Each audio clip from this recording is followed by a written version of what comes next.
موسیٰ کلیم اللہ اپنی قبر میں کھڑے ہو کر نماز پڑھ رہے ہیں، کھڑے ہو کر نماز پڑھ رہے تھے۔ وہی موسیٰ کلیم اللہ قبر میں بھی ایک وقت میں موجود، وہی موسیٰ کلیم اللہ چھٹے آسمان پر بھی موجود، وہی موسیٰ کلیم اللہ بیت المقدس میں بھی موجود۔ وہ اللہ نے اپنے نبیوں کو یہ طاقت دی ہے کہ وہ یک وقت آنے واحد میں متعدد مقامات پر حاضر ہو سکتے ہیں۔ جب موسیٰ کلیم اللہ کا یہ مقام ہے تو میرے آقا کیا کیا مقام ہوگا؟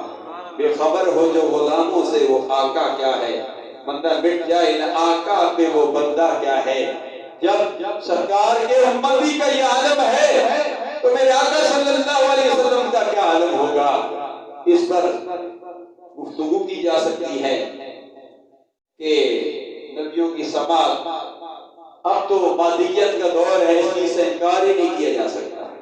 موبائل ایک ہے، ہر بندے کے جیب میں ہے، ایک ہی بندے کے پاس موجود بھی ہے، ہر بندے کے پاس موجود بھی ہے، ہر بندہ اس کی آواز بھی سنائی دے رہا ہے۔ میں آسان لفظ میں بتاتا ہوں، اب انکار کی گنجائش ہی ختم ہو گئی ہے، کیونکہ ایک بندہ اللہ کے نبی کیسے قبر میں آ سکتے ہیں؟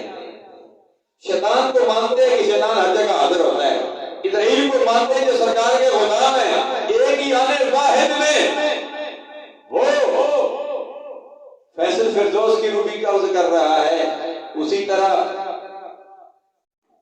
محلہ محمد نگر میں منظور صاحب کی ہمشیرہ کی روح کو بھی قبض کر رہا ہے، ادھر میاں والے میں ماسٹر ارشد صاحب کے والد گرامی حاجی بشیر صاحب کی روح کو بھی قبض کر رہا ہے۔ ایک آنے واحد میں، یہ تو پاکستان کی بتا رہا ہوں، ایک آنے واحد میں وہ پاکستان بھی پہنچ رہا ہے اور افغانستان بھی پہنچ رہا ہے، آنے واحد میں وہ یوکے میں بھی پہنچ رہا ہے۔